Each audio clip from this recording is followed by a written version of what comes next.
গতকালকে ইরানে হামলা চালাইছে ইসরায়েল। প্রচুর ক্ষয়ক্ষতি হয়েছে।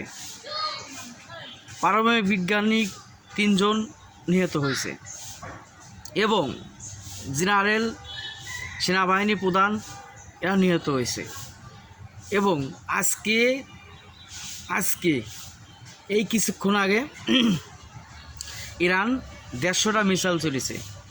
কারণ এই মিসাইলগুলো আপনার জর্ডানের উপর দিয়ে যাইতে হয়, কিন্তু জর্ডান এই মিসাইলগুলো প্রতিঘাত করছে। জর্ডান চাইতেছে যে আমাদের আকাশ প্রতিরক্ষার উপর দিকেও কোনো মিসাইল ছড়বে না, অথচ ইসরায়েলকে সব সময় সাপোর্ট করতেছে জর্ডান। মুসলিম কান্ট্রি হওয়ার সত্ত্বেও কেন ইসরায়েলকে সাপোর্ট করতেছে? কারণ তারা আমেরিকার সাথে ওদের ভালো একটা লিঙ্ক আছে, আমেরিকা ওদের অস্ত্র দেয়, এই কারণে ওরা সব সময় ইসরায়েলকে সাপোর্ট করে। আর এইটা যদি মুসলিম কান্ট্রি থাকার সত্ত্বেও যদি ইরানকে সাপোর্ট না করে, তাহলে ইসরায়েল ইরানে আবার হামলা চালাবে।